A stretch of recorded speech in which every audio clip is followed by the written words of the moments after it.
Bismillah ar-Rahman ar-Rahim. Assalamu alaikum wa rahmatullahi wa barakatuh. As we welcome you once again to the airwaves of Salam Media on this Wednesday evening. It is Talk with Huwaida. And once again, a panel discussion focusing on the humanitarian situation in Gaza 1 year later. And as we welcome our viewers, our listeners on the various platforms of Salam Media, let us remind ourselves on what this year has actually meant. Destruction, displacement, desperation. And this year has left Gaza in a state where almost all Palestinians in the enclave have been forced out of their homes, pushed into just 13% of the land. And when one looks at this genocide that has been unfolding, and if you live in Gaza, you actually die several times, and you could have died in an airstrike, but you got saved.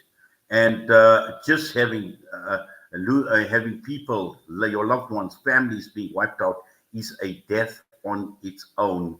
And this is, as we mark the anniversary of this brutal genocide, one of the most brutal genocides in history, where we've seen all the deprivation, the degradation, the starvation, the disease, the catastrophic aggression that has taken place. And it's been painful. It's been very, very painful for us, even here at Salam Media, just looking back over the past year and our coverage of the genocide, where we saw the scale of destruction in real time in Gaza, innocent lives that were lost in the most inhumane, in the most brutal manner on a daily basis. And when one just looks at the stories and the type of stories that you cover, it actually becomes very, very difficult to even remain objective from a media perspective. When you have a 6-year-old girl who was shot 355 times with her family inside the car, when you see the massacre that took place in the mosque, the visuals of a father carrying his children in plastic bags, a 7-year-old boy who went to buy bread and returned home without his head, the father who went to fetch his birth certificates of his newborn child returns home with the news that his wife and his children have been killed. These are just some of the examples of the brutality that has been unfolding. And all of this has been painful, being watching, but also looking at the so-called democratic world, the people who speak of freedom, the people who speak of justice. And these are the very same people that have been supplying these murderous weapons to this occupying entity, like handing out candy in a sweet shop. And again, we see the arrogance, and we see people like Benjamin Netanyahu defying an entire world, showing total disregard for world bodies, disrespect, and continuing with all this mayhem. And it is against this background that we are bringing you this discussion this evening, looking at this humanitarian situation in Gaza. And we do have with us quite a renowned, I would say, array of guests, and all specialists in their own field, people who have been working tirelessly, people who have written extensively, people who have been at the forefront of this struggle for the liberation of Palestine. We have got with us Huwaida Arraf, who is a co-founder of an international solidarity movement. We've got Mohamed Elmaazi, editor-in-chief at Defense of Truth. We will be joined shortly by Professor Atta Hindi, as well, editor of the Palestine Yearbook of International Law, and also Professor Nidal Sakar, Master Justice, who is a regular on Salam screen right now. Going across right at the top, Huwaida Arraf, welcome, and thank you for your time. Wa alaikum assalam. Thank you for having me. And and Mohamed Elmaazi, to you as well. Assalamu alaikum and welcome. Wa alaikum assalam. Yeah, thank you for having me as well. Yes, and the two academics, Professor Nidal Sakar, assalamu alaikum. As always, we welcome you to the show. Wa alaikum assalam wa barakatuh. It's always a pleasure to be with you, brother. And also Professor Atta Hindi, wonderful you're able to join us. We thank you. We do appreciate your time. Assalamu alaikum. Alaikum assalam wa barakatuh. Thank you for having me. Yes, I'd actually like to start off with Huwaida Arraf now. Huwaida, you've been at the forefront of the Palestinian struggle for a very, very long time. And also at the same time, I've been, following some of your comments, your tweets as well on X. And I'd like to actually refer to one particular tweet of yours on X. And you speak about the Lemkin Institute, or you posted something on the Lemkin Institute, reminding the world that the Prime Minister of Israel, Benjamin Netanyahu, is a genocider. You speak about Israel as a genocidal state supported by a genocidal society. And this means that the genocidal killing of Palestinians and now even the Lebanese people will continue to spread. It will not stop on its own. Now, these few lines, and I've been paraphrasing, actually speak a lot, but it actually summarizes what the last year has been all about. Indeed, it does. And for your listeners who might not know, the Lemkin Institute, it was named after Raphael Lemkin, who basically coined the term genocide, and the institute specifically focuses on genocide studies and the prevention of genocide. So we have an institute that is completely dedicated to education and prevention of genocide, that has been warning repeatedly over the last year that Israel has crossed the threshold and is engaged in a genocide. And these warnings, as well as the warnings of hundreds and now thousands of experts, legal scholars, genocide scholars, and others, that a genocide is being carried out, not to mention the International Court of Justice in its opinion, or its opinion on provisional measures in January, which said that it is plausible that Israel is engaged in a genocide in Gaza and that immediate measures have to be taken. So you have all of these alarm bells that have been going off for months. In fact, the first, only a week after October 7th, I think it was October 16th or 17th, over 800 legal scholars issued an urgent warning that what Israel is saying and doing is going to lead to genocide.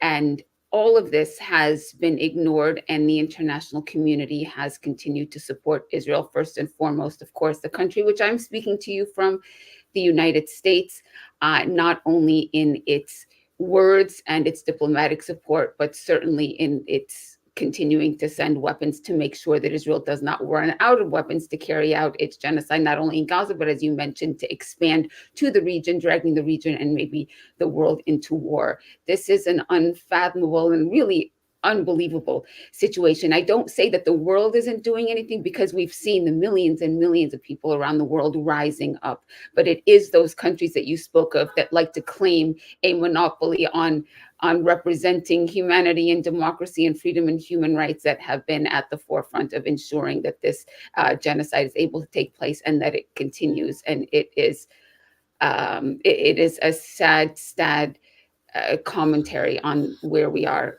as a human family and a society. Well, certainly it has. And just to bring Mohamed Elmaazi into the discussion, and we know throughout the last year, throughout this genocide, one of the biggest casualties has been truth. And this can be, one could say that it is so apparent, it is so blatant in terms of truth and trying to hide the truth. And particularly looking at your area of expertise as someone, who's a researcher, an editor, a journalist, but also looking at, the editor-in-chief of this website called Truth Defense, and obviously your work has appeared in numerous outlets. And just to understand how apparent, how blatant the truth of this genocide, the reality of this genocide has unfolded in the last year. Sure. I mean, I was speaking with a few people a few hours ago only about how the same story can be written 10 different ways, depending on who's writing it, their worldview, What's important is not just what you say and how you say what you say, but also what you don't say. And quite often in the case of Palestine, what is lacking is context. So it's not merely the words that are used to describe Palestinian casualties as opposed to, say, Zionist casualties, but it's also the historical context. So for many people that will criticize me on social media, they'll talk about how people are often brought to think that everything has just begun just at the latest instance of violence. Like history began on October 7th last year. And here are examples of where context is missing. So when South Africa was presenting its case at the International Court of Justice, the BBC did not live stream it, nor did they present regular updates or briefings on it. But when the Israeli government was representing its side the following day, they did live stream the entire event. Another example would be that, I don't know how many of your viewers or listeners will be aware, but it was revealed in a leaked memo that was written about at The Intercept, which is an investigative site in the United States, that the New York Times was instructing its journalists to avoid certain terms when covering Israel's war on Gaza, which include terms such as genocide, ethnic cleansing, occupied territory, and outside of, quote, except in very rare cases, end quote, the term refugee camps, for example, to describe areas that displaced Palestinians lived in, or even the word Palestine. So how do you then report on what's going on? You can report on what's going on, but when you exclude key information, so for example, this is in most respects, if not all respects, an anti-colonial struggle. And yet how many people will you find in Britain that are aware that Israel was founded literally on top of Palestine, that Israel was founded by settler colonialists? It puts things into a very different perspective, and that's quite often what is missing and what is lacking in terms of the mainstream media or establishment media reporting, both in Britain, the United States, but also elsewhere, such as in Canada and many countries on the European continent. So it helps. I think the ultimate objective is to use an often quoted expression to manufacture consent for support for Israel's genocide, without, of course, calling it a genocide. They would never actually describe it as a genocide here, although they will say that others have described it as a genocide. Yes, and Professor Nidal, we've had this discussion previously, and earlier on, when this genocide had begun unfolding, you made a very telling comment. And that comment was Gaza and Gaza having the potential of actually changing the world, defining what a new world would look like, what a new world order would look like. And as we now head into the second year of this genocide, and just in terms of these views that you actually hold, and to a large extent, Huwaida made reference to the millions of people right across the entire world have actually come to terms with the ugly truth of this genocide, with the ugly truth of the Zionist regime, of supremacism, of racism, all of this at the end of the day. And it has actually exposed this world in a very, very horrific manner. And at the same time, the hypocrisy of this world as well. And just to talk around, that comment that you had made and what has been achieved a year later.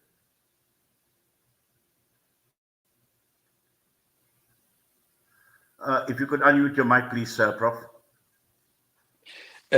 What a difference a year makes. The situation before October 7 is nothing, or the world after October 7 is nothing like the world before. Even though the genocide has been going on for over 100 years, however, the world got accustomed to it. The narrative around the world has very much bought into Israel as a legitimate entity, and they forgot about what the problem is, what the root cause is, what the Palestinian reality is, the definition of what Palestine and Palestinians The word Palestine has disappeared from the vocabulary and the maps, and even the public and political and official discourse in the region and around the world.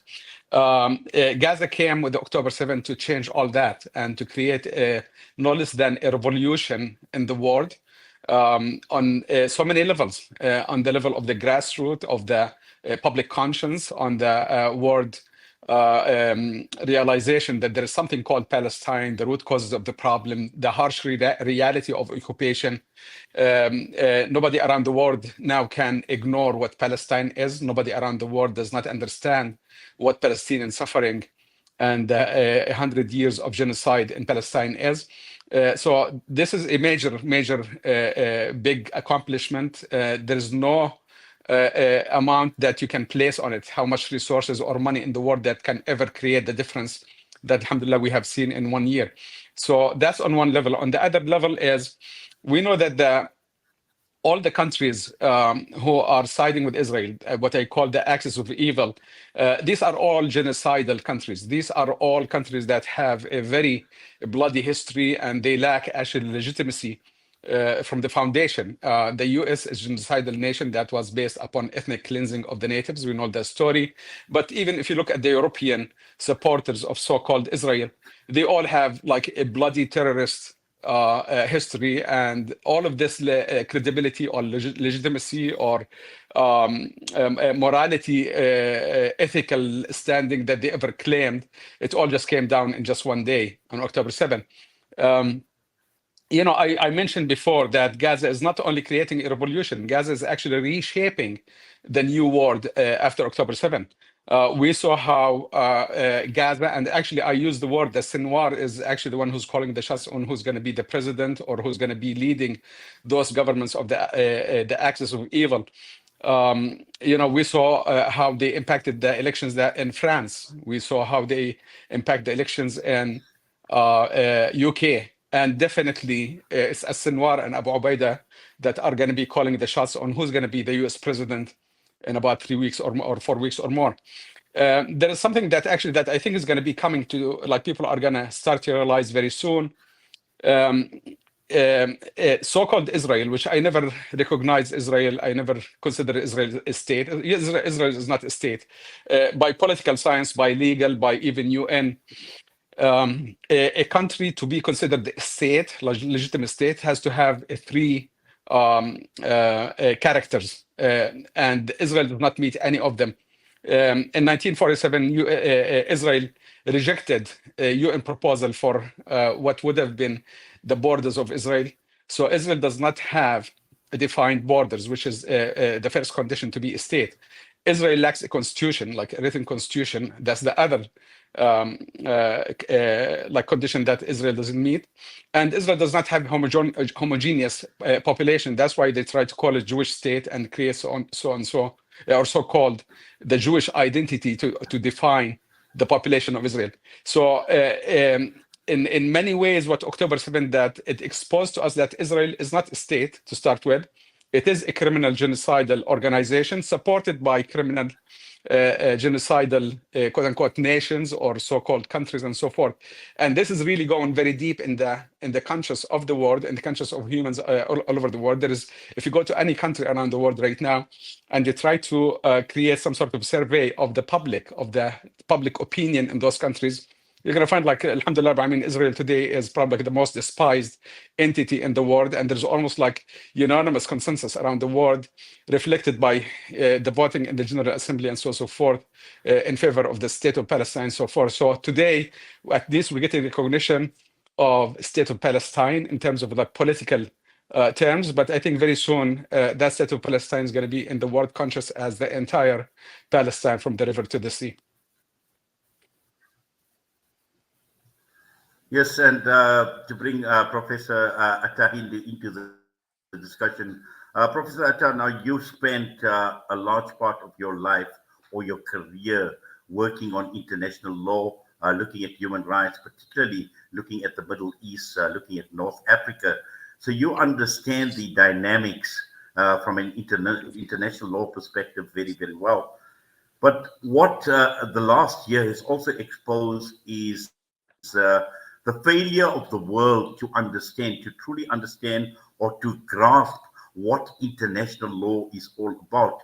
And we've seen this come to the fore when South Africa took the case to the ICJ, when we've seen all of this international law come actually under the radar as well. And just to look at it from a legal perspective and what has been achieved as a result of this genocide, and what does this actually mean for international law in general, particularly when we have a genocide unfolding, particularly when we see humanity or human beings being dehumanized in the manner that the people of Palestine have been.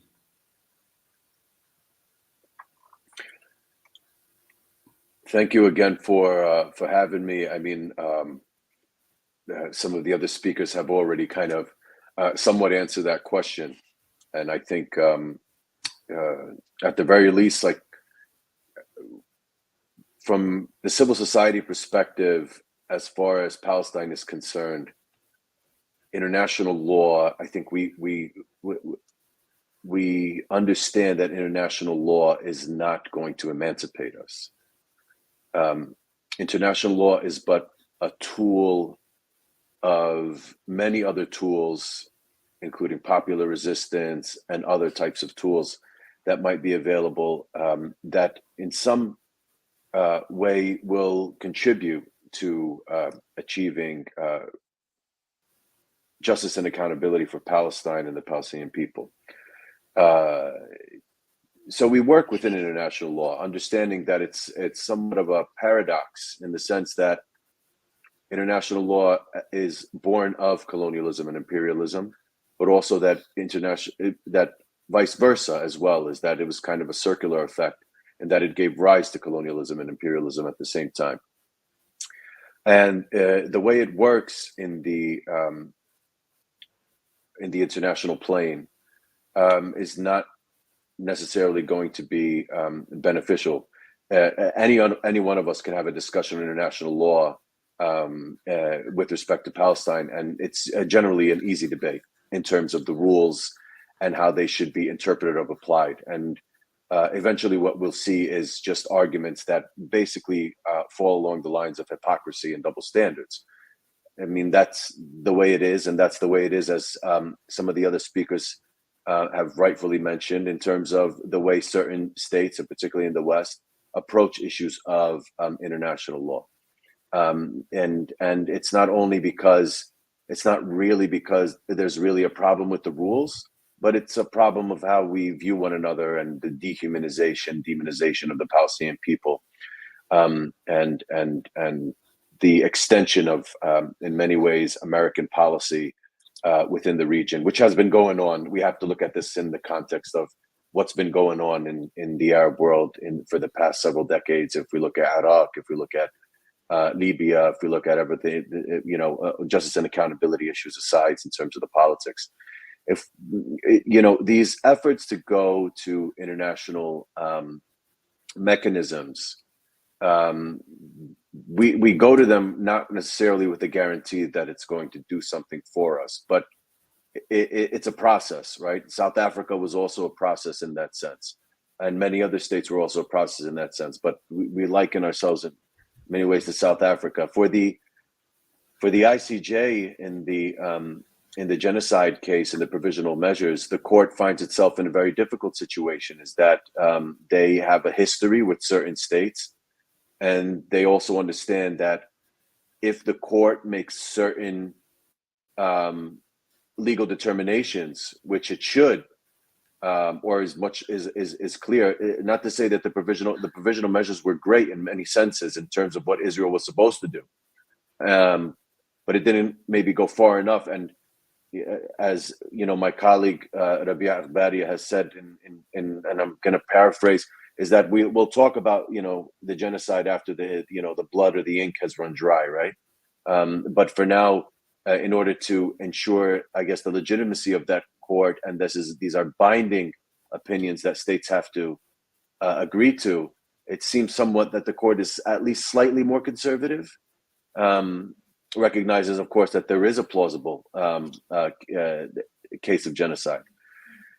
And then if you look at the advisory opinion on the International Court of Justice, from the International Court of Justice on the legality of the occupation, something that I have written on in more detail, and there's quite a bit of scholarship on this, is that it's something that we have been saying for years, is that the occupation is illegal.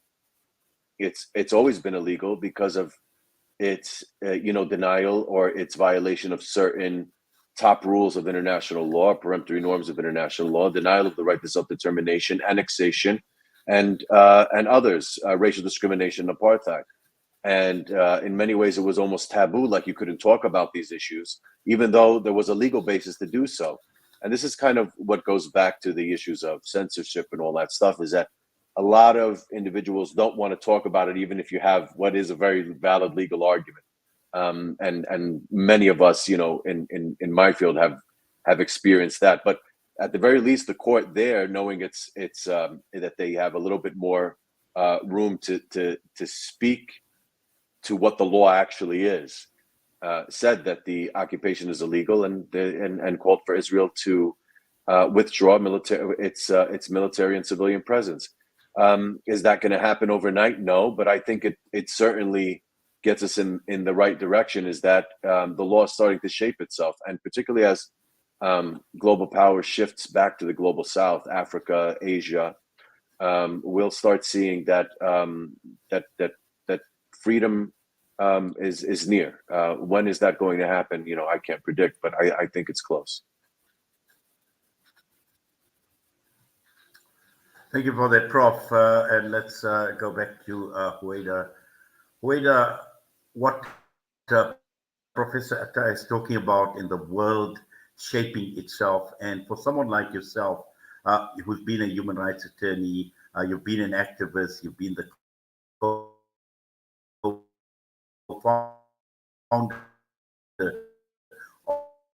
of international solidarity movement.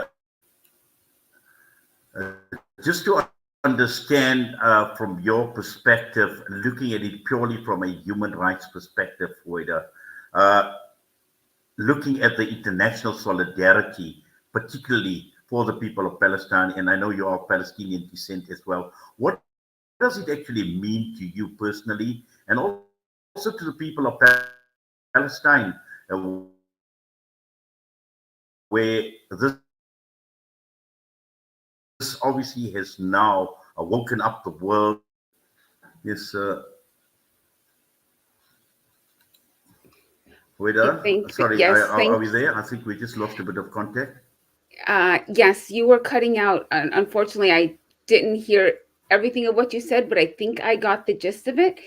Before I try to answer that question, I just wanted to comment briefly on what Mohamed said, which I think is so important, and it touches a little bit too on what Professor Hindi said. But in the way we use language or what we don't say, one of the things we hear a lot in the media is that it's about Israel's war on Hamas, right? It's a war on Hamas instead of being an illegal war on Gaza, or an illegal war on Palestinians and the existence of the Palestinian people. And when I say illegal, is because obviously we know that Israel is an occupying power, and it has responsibility for the health and well-being and safety of the people that it occupies. It cannot wage a legal war on territory and people that it occupies, and yet it is doing so. Instead of the media actually saying this and conveying reality, we hear it's a war on Hamas, and this is a disingenuous, of course, attempt to shape the way that people think about what's happening, as if it's just that they want to get rid of Hamas, when we see from their actions it is about punishing the entirety of the Palestinian people. Just recently, I heard, in addition to all of the other actions that we've been seeing from Israel, not just massive killing and bombardment of Palestinians in Gaza and civilians and women and children that are targeted, but also the systematic destruction of any ability for Palestinians to live. For example, just recently, Israel invaded an area of northern Gaza, Jabalia, and brought in bulldozers and bulldozed 500 dunams of Palestinian agricultural land that had recently been replanted so as to attempt to provide for the Palestinian people, the hundreds of thousands of Palestinian people who are in the north, who are not getting any aid and who are certainly not getting any kind of fresh fruit and vegetables. Most of this land was planted with eggplants. Why demolish and uproot, again, this planted agricultural land that could help feed the people? Because you are trying to destroy them. Of course, we know this. This is a part of the case against Israel for genocide, but the media doesn't cover this. It's just a kind of a war on Hamas. And I think that it is, of course, all of our jobs to fight back against that. And then going to what Professor Hindi said with regards to international law, of course, that is so important, in that the law as it's written, yes, it's not bad, it's not good, but there is no enforcement mechanism, right? That comes back to the states, and we have the UN Security Council, which the United States is always wielding its veto. But when it comes to actual enforcement and what we can use international law for, it is to educate and advocate and push. What also Professor Hindi talked about is the movement in the streets, civil society, because then states can actually do something and impose sanctions, etc. And they have been very slow to do so, partially because of the dominance also of the United States and all of the different influences and weapons that it wields, not least of which is the economic influence on these other countries. But the ICJ decision on the legality of Israel's actions in the occupied Palestinian territory that came out in July 19th did say that all states have an obligation not to recognize the illegal situation that Israel has created in the occupied Palestinian territory. And on top of that, have an obligation to use what mechanism and influence is at their disposal to help bring this illegal situation to an immediate end. And we had a follow-up UN General Assembly resolution that overwhelmingly approved this. And so that is an approval, if you will, from the United Nations and from the legal arm of the United Nations of methods of boycott, divestment, sanctioning Israel, using whatever influence we have to force Israel to bring this unlawful situation to an end, because it's certainly not going to do it itself. And that brings me to what you asked me about in terms of international solidarity. When we founded the International Solidarity Movement back in the early 2000s, it was certainly a realization that people around the world are inherently, if they knew what was happening, they would not tolerate it, and we needed to do more to support Palestinian resistance to Israel's attempt to annihilate them, to its settler colonial project. And we needed to convey the information about what was really happening on the ground. We needed to bypass the biased international mainstream corporate media.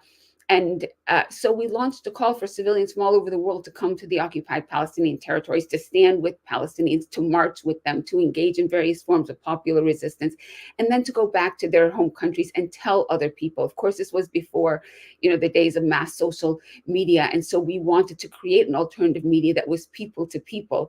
And over the past 2 decades, we've had tens of thousands of people come through to stand with Palestinians, to see with their own eyes what is happening, and to go back and report and to engage in what Palestinians ask more than anything. Of course, when you go to Palestine, you are welcomed and appreciated. Your presence is appreciated by Palestinians.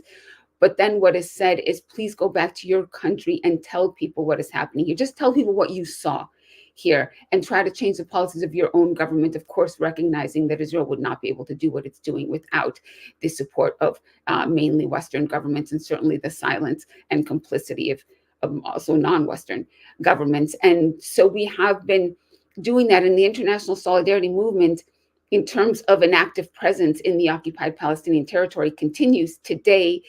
Unfortunately, not in the numbers we would like, and we have no access to Gaza, as we have been for many, many years cut off from Gaza. In the occupied West Bank, what international civilians are trying to do is to be a protective presence, to be with Palestinians, to document, to try to get some information out. And, we thought that internationals could have this, because there's such a dehumanization of Palestinians, right? So from the top echelons of the Israeli military, the political sphere, down to the foot soldier, they dehumanize Palestinians. They don't care if they injure or kill Palestinians. But there is a different kind of consideration for internationals. However, that, of course, does not translate into immunity from being injured or killed for internationals. And just last month, unfortunately, we did have another member of the International Solidarity Movement killed, Turkish-American Aisha Noor, who was sniped in the head in a Palestinian village, merely for being in the village and for observing a nonviolent Palestinian demonstration. But recently, Aisha Noor's family said that she would want not the focus to be on her death, but of the thousands and tens of thousands of other Palestinians who have also been senselessly killed, and there has been no accountability whatsoever. So just to sum, the International Solidarity Movement, it has many different forms. The forms that I've been actively involved with is bringing people to the occupied Palestinian territory, engaging with Palestinians in popular resistance, and then having people go back home and work on their own society and changing their policy. And that continues. And if people are interested in joining, any of your listeners, if you'll just look up International Solidarity Movement or palsolidarity.org. In the West Bank, we haven't talked about yet, but the situation is also atrocious, and people feel that what Israel has done to Gaza is also coming to the West Bank.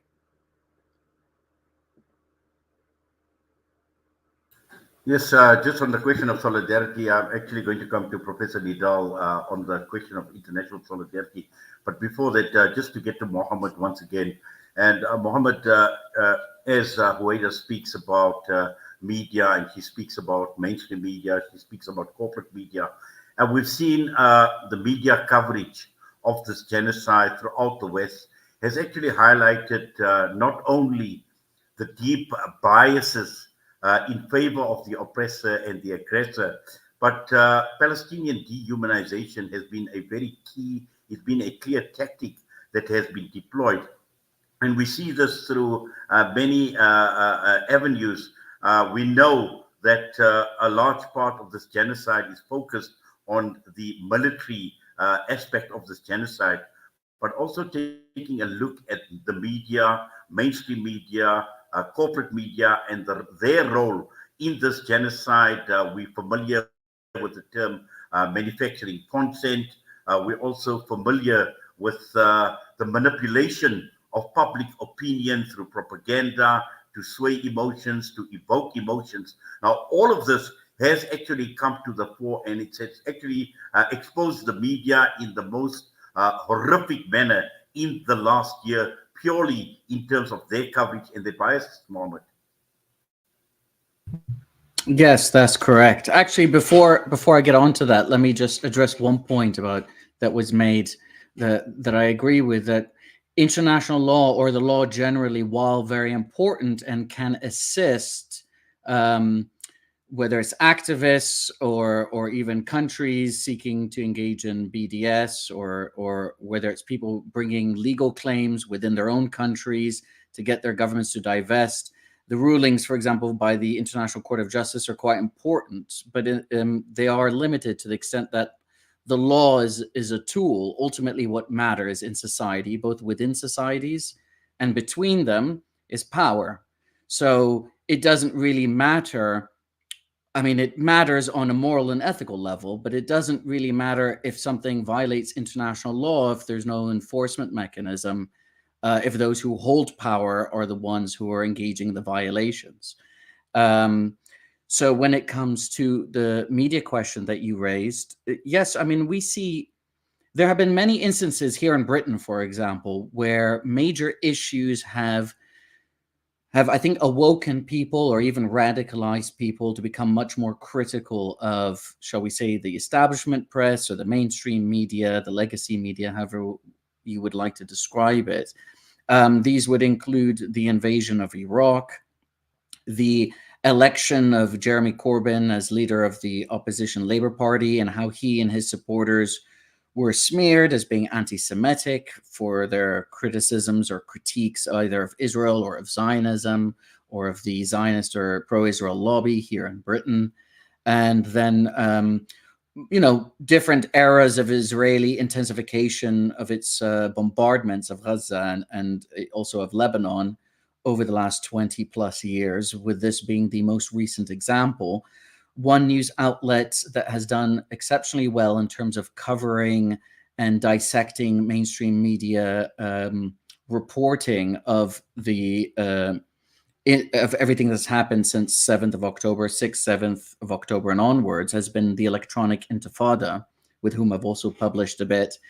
Electronic Intifada, as well as Mondo Weiss and the Grey Zone, have critiqued very heavily the Western establishment press's willingness to repeat claims that have come out of Israel, and particularly out of the Israeli state, uncritically, including of the most outlandish and yet fact-free allegations, evidence-free allegations of certain types of the worst types of atrocities allegedly committed by Palestinian resistance fighters after they broke out of the Gaza concentration camp on October 7th.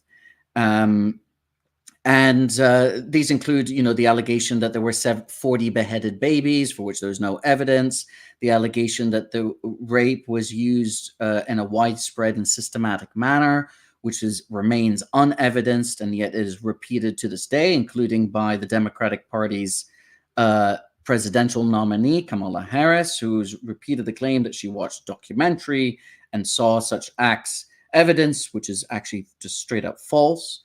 So people who would like to see more about that, about evidence, about those who have dissected, what evidence there is. It's not that atrocities don't occur during war. Of course they do. And it's not that Palestinians are incapable of committing war crimes. They're no less capable as human beings than anyone else. But atrocity propaganda also occurs during times of armed conflict.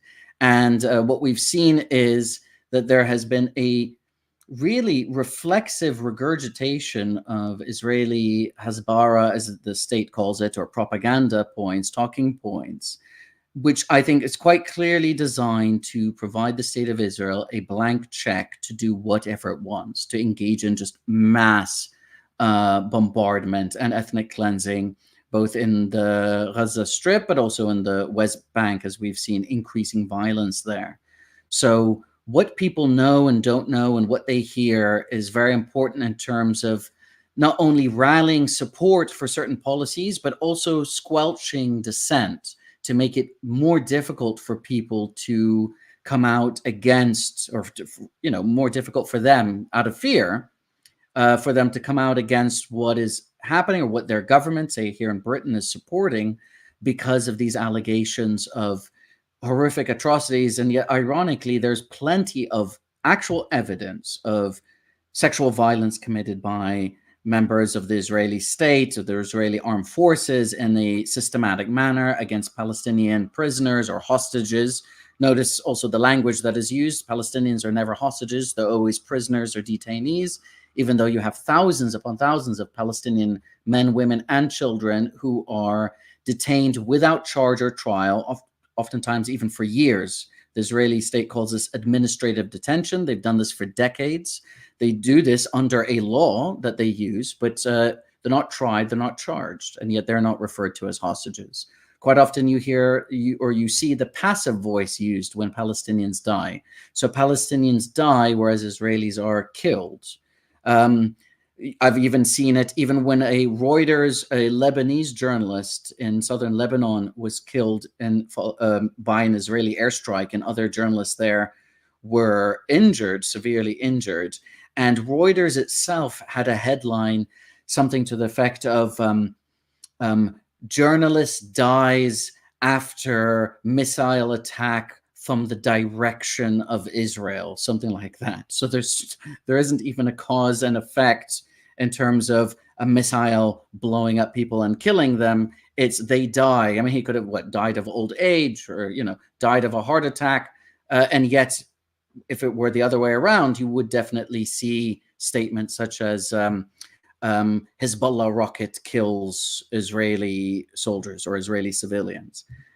So yeah, you're right in that what this is, if there is a silver lining, a lot of, in terms of what's happened over the last year, a lot of more people have been woken up and radicalized in the best sense of the term, in the original sense of the term, as to what is going on. They can see the disconnect. More and more people can, at least, especially of certain generations, younger generations. If you're talking about Britain, or you're talking about the United States. In other countries like South Africa, I don't think it's necessarily a generational issue. You can correct me if I'm wrong. But in countries like Britain and the United States, where they don't really understand the history of the creation of the state of Israel. They don't understand that it is a settler state. That, for example, when my mother was born in Jerusalem, Israel didn't even exist. That's how new of a state it is. And the vast majority of the colonial population were not even there. That's how new of a creation it is. They don't understand that. Many people still think, especially in the United States, that there's a country here called Palestine, and then there's another country here right next door called Israel. And every now and then you have Palestinians who, for some reason, will go into this country called Israel and blow themselves up. And then the Israelis act, and perhaps they act in a disproportionate manner. And what we're seeing is as more and more sources of information become available, especially through social media sites that are used by those from the age of, say, in their 30s to younger. TikTok is quite popular. It's one of the most widely used social media sites, if not the most widely used in the United States. People, especially younger people, are seeing and receiving information in a way that they just simply would not from CNN, Fox News, the BBC, which can do good reporting. I have seen it. They are capable of it, but then will revert back to the norm. So what we're seeing is a generational split, but also a split over the sources of information, which is why there's a big crackdown, an algorithmic crackdown in terms of information. You have more and more prosecutions here of activists here in the UK, including the use of terrorism laws now being used against people that I know that occupy Israeli weapons manufacturers here in Britain. In fact, Elbit Systems, Israel's largest weapons manufacturer, which manufactures lots of these drones, surveillance drones, armed drones, and other military equipment, which are used and tested over years in Gaza. They have many factories here in Britain and many offices, and they own many subsidiaries of other weapons manufacturers. And there's a group called Palestine Action that have been targeting their factories with spray paint, with breaking in, damaging equipment. And they've been doing this for over 2 years now, so not just in the last year. And the crackdown upon them has increased massively. What's amazing is that this is continuing, that more and more people are joining up, even though they're seeing, you know, many people are being found not guilty, but many others are being convicted because it reflects the state's fear and desire to crack down on dissent. So there is, it's to use the term, we are in a sort of interregnum era, right? The old regime is dying, but the new regime has not yet been born. And that's a very dangerous period, but it's also a period of great possibility as well. And I think people should take advantage of every opportunity they have to either, if activism is not something they can do, then getting the message across as to what is happening is always important, because we can always take for granted that everyone knows what we know. I used to do that. Well, of course, it's very obvious what's happening, but it's not obvious for everyone because not everyone reads the same sources, interacts with the same social groups, or has the same life experience. Well, thank you for that, Mohammed. Prof. Nidal, I know a few months ago you came up with an initiative, and this is a multifaceted approach to solidarity, to international solidarity, and not only looking at it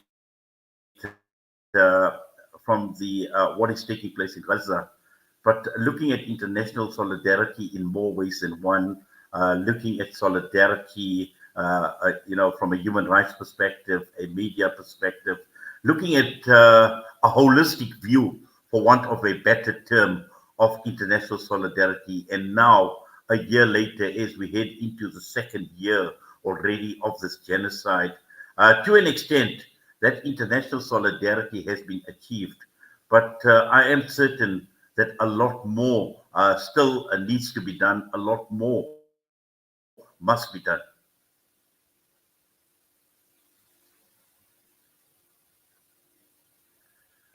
Just your mic again, please, Definitely. Prof. Yes, I mean, definitely, brother Inayat, there has been a huge difference in a one-year term. Um, change takes place on different levels and on a graduate level. Even though that we have some sort of established frameworks, which is like, for example, like the UN, international laws, and so forth. But we know that those laws and those organizations or whatever arrangements they created or were created by the colonial imperialist powers are only meant to serve, in terms of enforcement at least, are only meant to serve the interests and the status quo, post-colonialism, post-imperialism, and so forth. The only way to change that and to overcome that is to create, of course, awareness on the public grassroots level.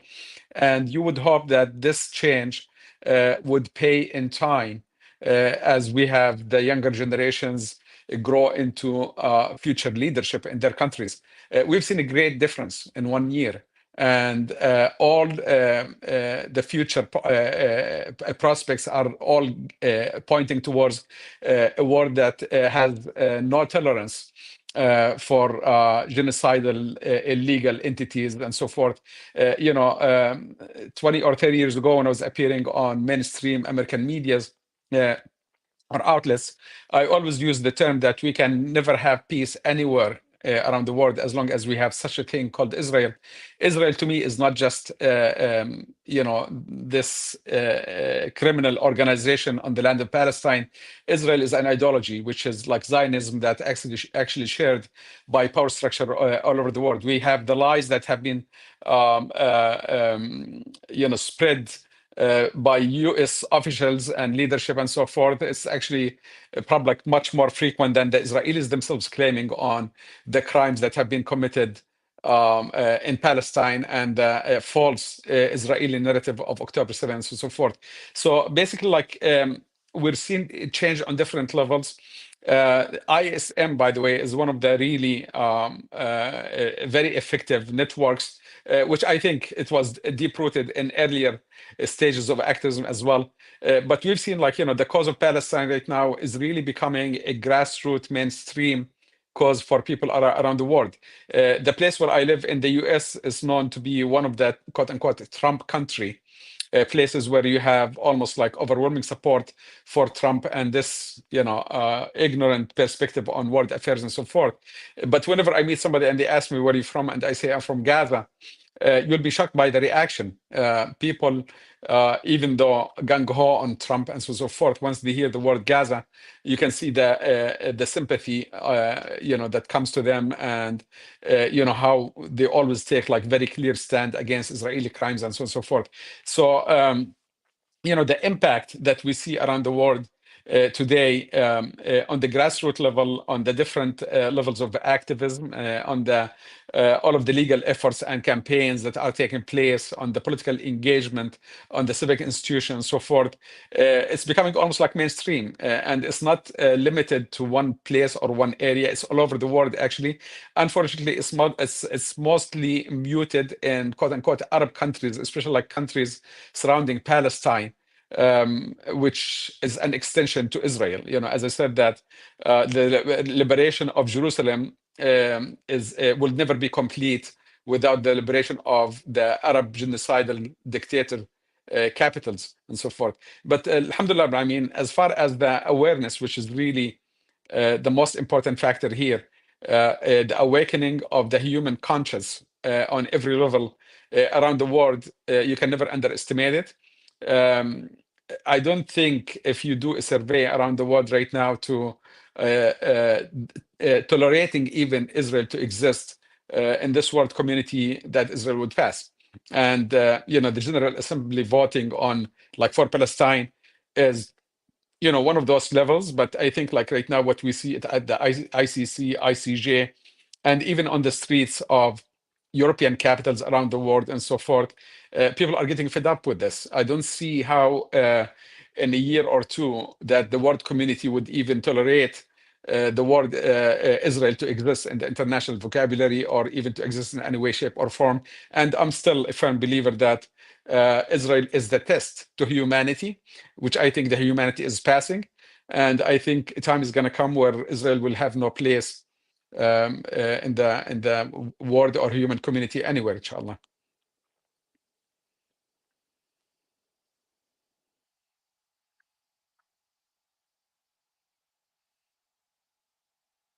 Just to bring Professor Tahind back into the discussion, and just looking at the case of Palestine, Professor Atta, and it makes a very, very interesting case study from a legal perspective. And this is going back decades. We're not only talking about what has taken place in the last year. And I think you make reference to that in your Palestinian yearbook as well, talking about international law, about this unique contribution to legal practice and scholarship for decades. And each decade obviously highlights the challenges, but also from a legal perspective, there's so many lessons that one can actually take, because when we look at international law from a human rights perspective, from a racism perspective, equality perspective, all of this is actually highlighted, because when one looks at the Palestinians, there is no other nation that has suffered the consequences of injustice like the people of Palestine in almost every facet of their lives. And this is where, when we talk about, the legal contribution to international law that just this Palestinian case study has made over 75 years.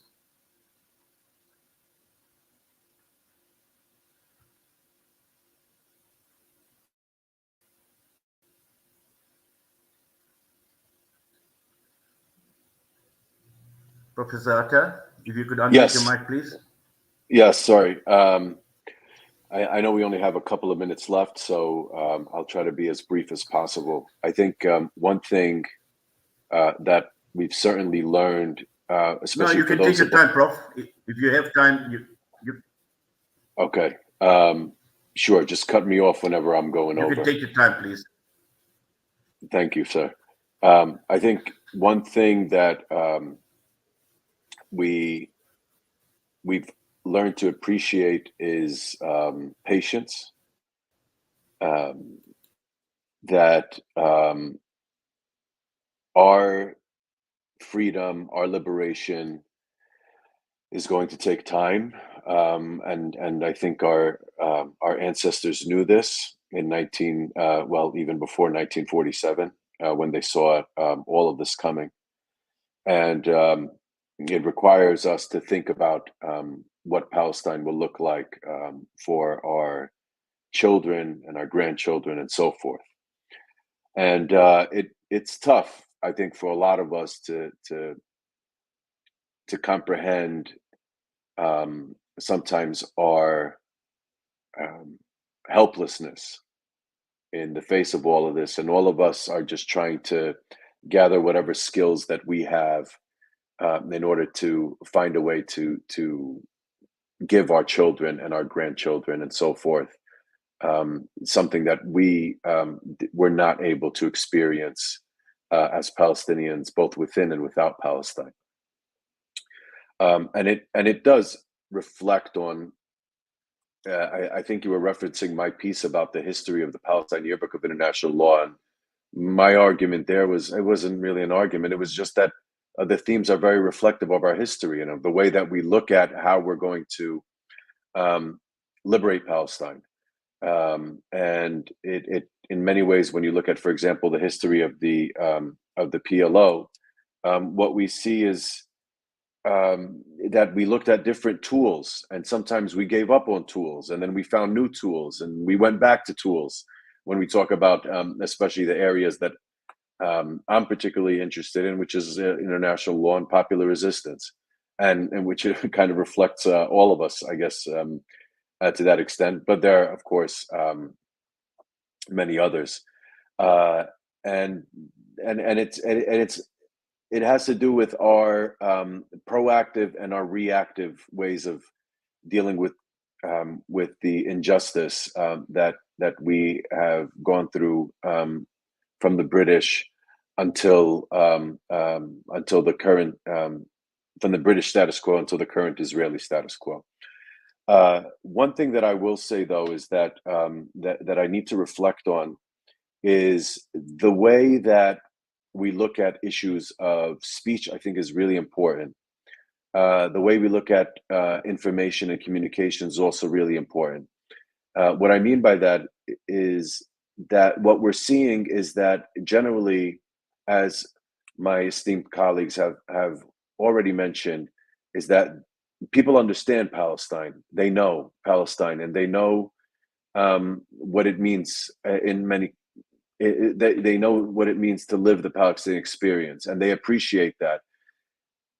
And what we have seen is pushback from news agencies, particularly in the West, from news agencies, but even in our parts of the world. By the way, let's not forget that there are parts of the world, in the Arab world in particular, that do this to a certain extent as well. And then social media. And for example, today we figured out that social media is pushing some propaganda, anti-Palestinian propaganda, through certain influencers. And then when you try to put not interested, that option isn't even there anymore, right? It only says interested. Usually you could choose not interested on Instagram in particular. And they're shoving this down our throats because they realize that it's changed so much, and it's a last-ditch attempt to these are last-ditch attempts to save. I like to think sometimes as a political scientist, before I became a lawyer, that's how I thought. And in that sense, I start to see that sometimes we were looking at this a little bit through only one lens, and we forgot that about what happened in other parts of the Arab world over the past several decades. And this extension of American empire and policy within our region, and how this reflects that. The current president is probably the worst president in terms of overseeing the deaths of Palestinian children since Harry Truman, right? And it's a Democratic administration. And what we see is certainly reflective of the way the way news agencies operate, social media agencies operate. It's the way in which current interests lie within the U.S. administration in particular. There are others in the West, but especially the U.S. administration. And this reflection is something that we need to tackle head on, to find a way to say, how can we do what we couldn't do immediately for Iraq? How can we do what we couldn't immediately do for other parts of the Arab world when it came to U.S. Foreign interests, and to change that from here, because this is it. Where many of us are at in the United States is where all these problems come from. And we need to find a way to tackle that head on, including in the international arena. And I think this, the ICJ advisory opinion, and when we talk about the genocide case, one thing that we really need to focus on, the way that spoke about this specifically, is about third states. What can we do to ensure that it's not only Israel that's held accountable, but how do we hold the U.S. in particular accountable as a state, and the individuals in terms of individual criminal responsibility and also corporate responsibility, because arms trade companies and others are really big on this, right? They need to see people die in order to make profit. And I think it's something that we need to look a little bit deeper here in the U.S. and not forget those efforts, and stop looking at the U.S. as a way of, hey, can you help us? Can you save us? No, we need to look at the U.S. as a way of, how can we stop you from what you're doing?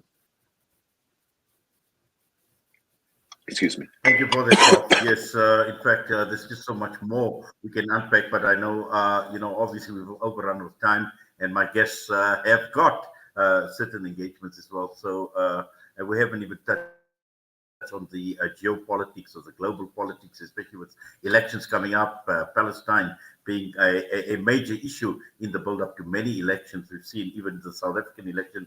But just very quickly, I'm going to go through the panelists once again. Huwaida, starting off with you. Just final thoughts in about a minute.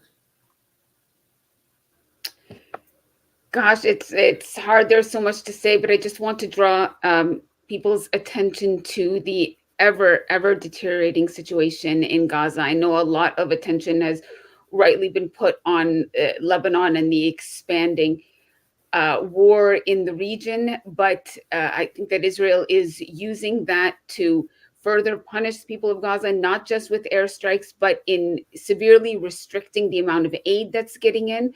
For example, back in April, when we were warning about imminent famine, Israel allowed a little bit more aid trucks to get in, but that was like the peak. Now it's just a fraction of what was getting in back in April. Everyone in Gaza is hungry, starving, diseased. That's in addition to obviously having lost loved ones and limbs and not having shelter. It is reported now by the UN that only an average in October, 13 aid trucks are getting in a day. And to meet the bare minimum of what the people of Gaza need, like the bare minimum, you need 300 trucks a day, at least, of food supplies. And 13 trucks a day have been getting in daily in April. It is all eyes really still on Gaza. I know it's a lot because of everything that Israel is doing, but we can't take the focus off Gaza, and especially in northern Gaza, and just have, I think, a message to everyone. As overwhelming as this might seem, I think we cannot tire or let the enormity of the situation make us feel like we cannot do anything. Each and every one of us has a role to play. There's something each and every one of us can do every single day. It doesn't have to be, to be leading a protest or to be going to Palestine, but there is one thing that each and every one of us can do every day, and there will come a time when justice is served. I am absolutely confident of it, but it's not going to be like dependent on states, as the professor said. It is absolutely up to us. And so thank you for having this. Thank you for having the show that helped us bypass the corporate media. And thank you for all your listeners for tuning in. And I hope you take what we said and figure out what you can do and just do it. Thank you for that, Huwaida. And yes, you're right. There's no time for fatigue in any way, whether it's activists, whether it's media fatigue. We need to continue regardless. We need to be relentless. Mohamed, your parting shot? Okay. While every situation and every conflict in every part of the world has its own unique elements, I often and have for most of my adult life seen Palestine and the occupation, the Zionist occupation there, as being part and parcel of a wider story, a global story. In many respects, what is happening there and the apartheid regime that Palestinians live under, not only in what is officially called the occupied Palestinian territories, but even within Israel proper, is a microcosm of many of the issues with the world as a whole, right? So colonialism, settler colonialism, apartheid are not unique to the Palestinian experience. The right to self-determination, the struggle against colonial domination is not unique.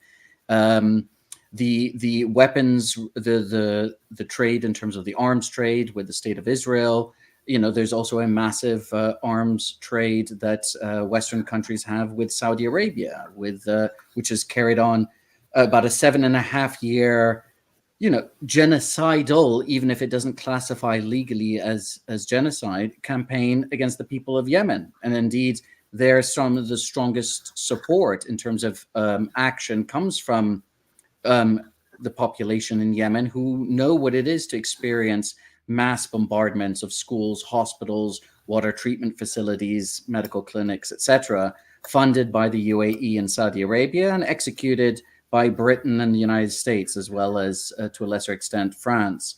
And then, of course, you have Turkey, which is illegally occupying Syria, Turkey, which has carried out a genocidal campaign against the Kurds, both domestically and within Syria, as well as within Iraq. And we've seen increased pressure. Turkey, okay, stopped diplomatic and lots of trade with the state of Israel as of May. That's because of domestic internal pressure, Turkish population pressure. But let's not forget that Israel gets 40% of all of its oil from Turkey, from Azerbaijan via Turkey. And so, yet, the state system itself, I think what we're seeing is, for better or for worse, the true, the legacy of the nation state project, right? I personally have never been a fan of nationalism, be it ethno-nationalism like Zionism, or even softer forms of nationalism, because at the end of the day, there's always an in-group and an out-group. And we see it time and time again, both within the so-called first world, but also within the second and then third world, is that when nationalism rears its ugly head, it almost doesn't matter who is in charge. If you fall on the wrong side of that particular line. So the struggle, I believe it was, I'm trying to think which South African leaders have said that South Africa and the South African people can never truly be free. I think that's Nelson Mandela, until the Palestinian people are free. But what we're seeing here, Nelson Mandela, but what we're seeing here with the Palestinians is, in many respects, just a continuation of over a century of the Western colonial and imperial legacy. The former British governor of Mandate Palestine, when the British controlled that part of West Asia, had declared the objective to create a small Jewish Ulster surrounded by potentially hostile Arab nationalism, right? That's almost a direct quote. And he published that, when did he write that? In the 1930s, right? So there are interests that are beyond even just the interests of the Jewish Zionists who support the idea of the creation of the state of Israel. There are financial interests, there are Western interests, and then there are interests of divide and conquer, right? How do you divide and conquer various regions? And one of them is to have the so-called aircraft carrier of Western imperial power in what has been deemed to be a strategically significant part of the world. Although when you're a global empire, every dot on the map seems to be a geostrategically strategically significant part of the world. Well, shukran for that, Mohammed. Prof. Nidal, final thought from you. Yes, Alhamdulillah, I mean, Gaza has actually awakened the world, and drew the lines of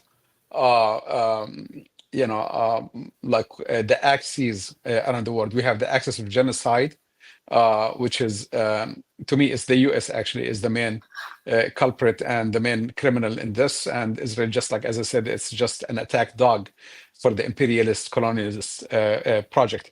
Then we have the rest of the world on the other hand. This war is by no means 1 year old. It's been going on for about 100 years. And it's a war of liberation, and liberation not only for Palestine, it's liberation of mankind. If you ask people who are taken to the streets in Paris and Spain, they'll speak the same language like the people who are out in the streets in Yemen and Sana'a and so forth. This is a war of liberation of mankind. Palestine became the pivotal point where the whole world now looks at the Palestine in that symbolism of freedom and justice, and so on and so forth. So, alhamdulillah, the compass is being reset in the right direction.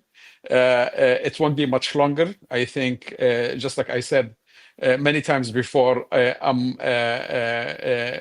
confident that this 2024 election will be the last election, most likely, where Israel is still on the map. I think come 2028 election here in the US, Israel is not even going to be an issue in the public domain, at least. Such a war of liberation, of course, has a price and has a toll, and that toll is paid by mostly the innocent and the children and the women and so forth. But that's the story.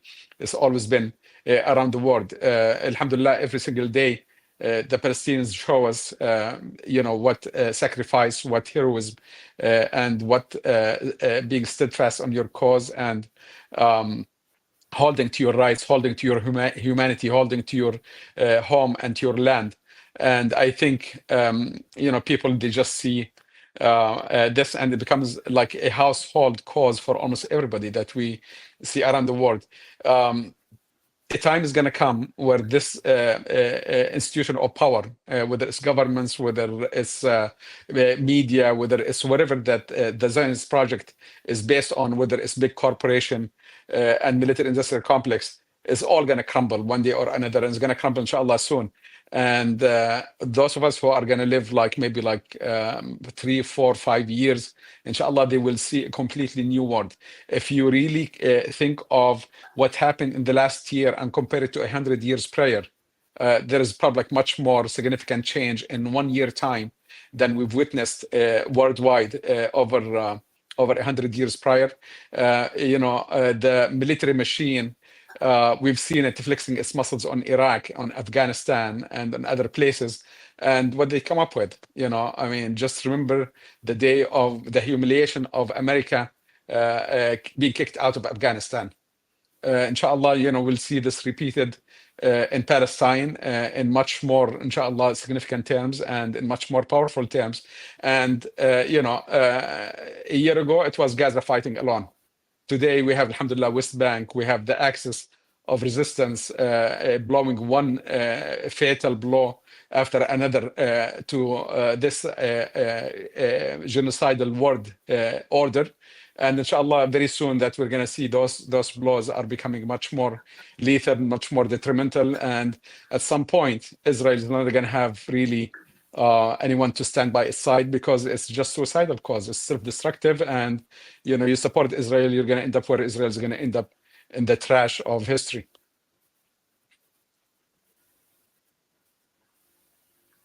Well, shukran for that, Professor Nidal. And final word from you, Professor Tahinde.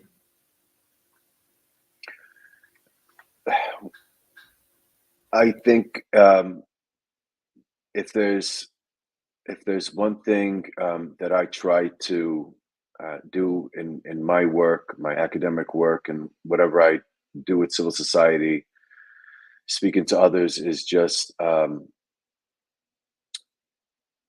trying to find a way to, again, pursue justice and accountability. And I think that it hasn't been an easy task, but I think there will come a time where there will be some sort of justice that at least we can see in this world, right? I don't know what it looks like, but we fight to that end. We hope, for that at the very least, that each one of us can do our part in ensuring that we continue to exist. I think that this is, the continuous challenge that we face as a people is this denial and erasure of our identity. But it, in terms of whether it's flags, whether it's our kufiyas, whether it's our watermelons, whatever it may be, any symbol of Palestinian identity seems to be just a complete taboo or threat to whatever it is, the structure that exists that dominates us, right? And at the very least, what we can do is we can continue to exist, and each of us do our part in our existence in order to ensure that there will be a day where we can be free. What does freedom look like for us? I have no idea. But I hope it's something where we can enjoy our human rights, enjoy the right to self-determination, and all the rights that come from us from international law, in terms of, at the very least, the human rights treaties, the freedom of movement, the freedom of water, and all these other freedoms that every human being should be able to enjoy. But again, and like international law at least tells us, is that you can't enjoy those rights without the right to self-determination. What it looks like for us, hopefully it looks like it's a place where we can find allies with all peoples in order to enjoy those rights, and to no longer be dehumanized and demonized as we have been, especially over the past year, and a place where we don't have to see so many of our children dead. And I've been to Gaza several times, and I dread what it would look like compared to my past memory. Imagine what it's like for the people from there. Anyways, a lot more to say, but I think I'll just leave it at that. And thank you for having me. Well, shukran, jazakallah khairan so much to all our guests this evening, Huwaida Arraf, Mohamed Elmaazi, Professor Tahini, and Professor Nidal Sakar.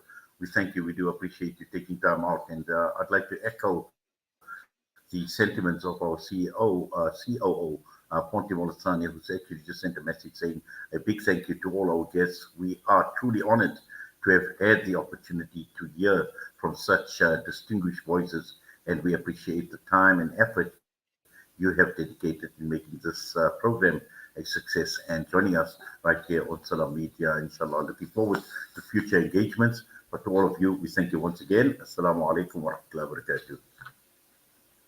Wa alaikum assalam wa rahmatullahi wa barakatuh. It's a Alaikum pleasure to assalam. meet you, brother. And it's a pleasure Thank to you. be with all of you. Thank you. Thank you. Well, that brings us to the end of another edition of Wednesday Night with myself, Unite Wadi, and again, reflecting on a year of this genocide, and as we head into the second year. And as our CEO, Shamsir Khan, has reminded us over and over again at Salam Media, although thanking everyone who are doing their part, and also to all our listeners and viewers who are doing your part in showing solidarity with the people of Palestine. But moving forward, this is a question we need to ask ourselves: have we done enough? And enough can only be enough, and for us here at Salam Media as well, is when Palestine is liberated. We will continue, inshallah, to make our effort from our side. We will continue amplifying the voices of the people of Palestine however we can, in whatever capacity we are able to do, and more importantly, we will continue making dua. We will ask the Almighty to grant us the sincerity, the strength, and the courage to do our part for a free Palestine. And let us be reminded of the words of the late Rafat Al-Arir, who said, "If I must die, you must live to tell my story." And this is a dua we make, that we continue living to tell the story of Palestine until we are in a world where we see Palestine being free. And all of us, as Professor Nidal, very, very optimistic as always. 2028 marking the time when he says, book your tickets to Masjid al-Aqsa in the month of Ramadan, and we shall all, inshallah, meet in a free Palestine. And with that, I'm going to be signing off once again. It's been an absolute pleasure being in your company. So from myself and the team at Salam Media, Assalamu alaikum wa rahmatullahi wa barakatuh.